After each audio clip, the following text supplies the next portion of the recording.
संसार में अगर ऐसी आदि शक्ति स्वरूपा देवियां ना हो तो ये पृथ्वी एक पल भी नहीं टिक सकती है। आज भी कुछ माताएं बहनें ऐसी होती हैं, जब सुबह उठती हैं तो अपने पति के शुभ दर्शन करती हैं, पांव छूती हैं, तब दूसरों काम करती हैं। लेकिन कुछ माताएं तो सोचती हैं कि यहाँ पांच छुए पर ही हम लोगों को दो घुसा ठोक देती है कि नहीं पता। लेकिन वो पतिव्रता नारी जो थी पवन रेखा, एक दिन की बात, क्योंकि सोचती थी कि जब अपने पति की हर बात मैं मानती हूं, आज तक किसी आज्ञा का उल्लंघन नहीं किया है, लेकिन आज हमारा मन इतना व्याकुल हो रहा है, ऐसा लग रहा है कि कहीं एकांत जगह में एक रमणीय स्थान पर जाए जो वहां जाने से कुछ हमारा मन बहल जाए। तो आज चलने की बात की तो अपने महाराज उनसे के पास पहुंची, हाथ जोड़ करके कहती है, महाराज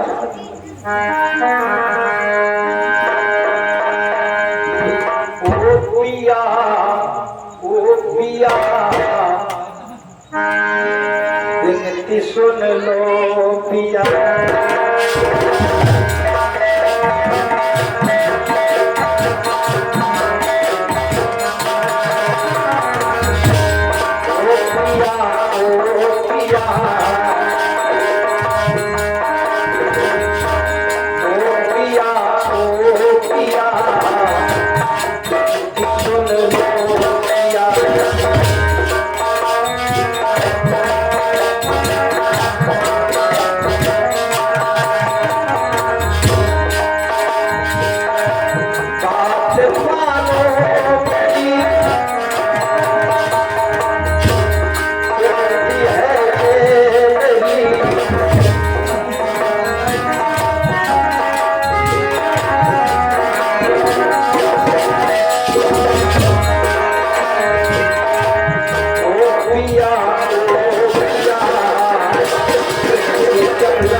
आज्ञा लेकर के महाराज के रथ पर सवार होकर के कुछ सहेलियों को लेकर के बड़े सुंदर रमणीय स्थान पर पहुंच जाते।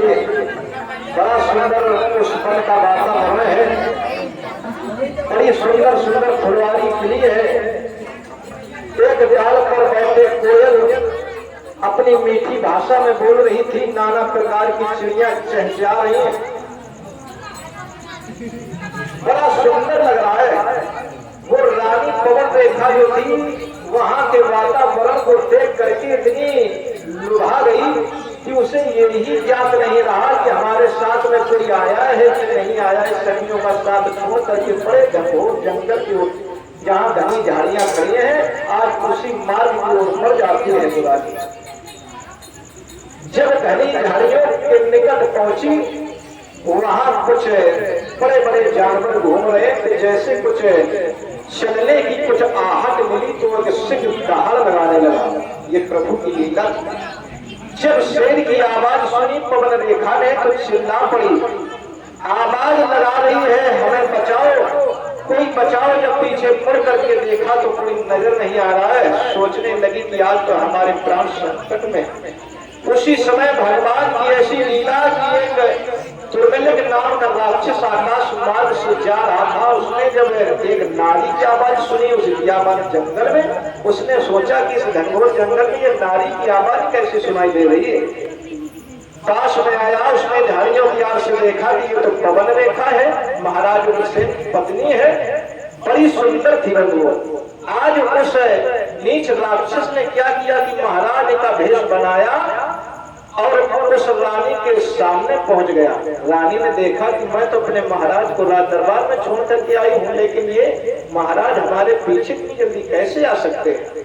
उसे शंका हो गई, लेकिन वो राक्षस नाना प्रकार से विनय कर रहा है, रानी मैं तुम्हारा पति हूँ, मैं तुम्हारा महाराज हूँ, हमारे पास आओ, घबराओ नहीं।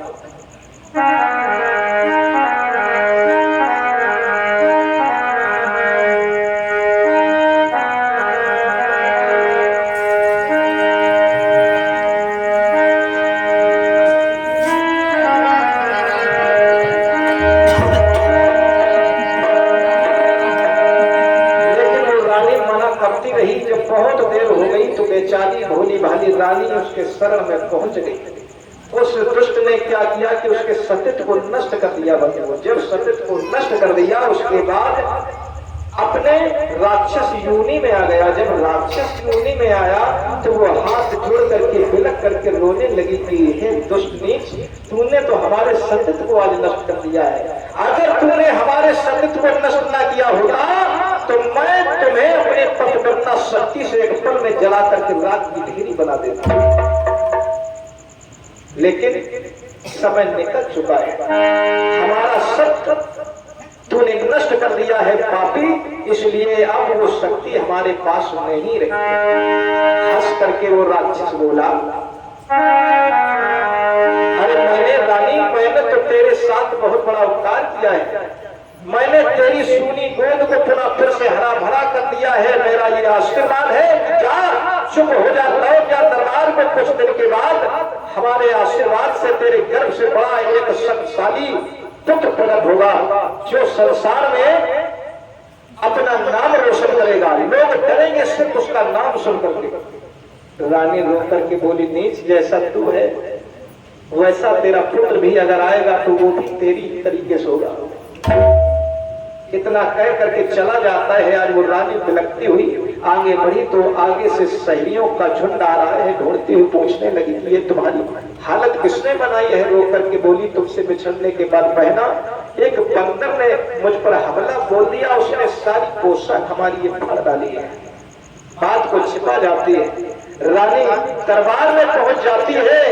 जो कुछ उसके साथ हुआ था उसने अपने पति से छिपाया नहीं, सब कुछ बता दिया। क्योंकि नारी के पास ऐसी कोई बात नहीं होती है जो अपने पति को ना बता सके। हर प्रकार की बात कर सकती है। महाराज दुखी तो हुए लेकिन कहा कुछ नहीं। बोले चुप हो जाओ, जो होगा सो देखा जाएगा। धीरे धीरे कुछ समय नजदीक आ गया। कौन? कुछ दिन के बाद उसी पुत्र का जन्म हुआ धराधाम पर, जिसका नाम रखा है कंसराज। जब कंस का जन्म हुआ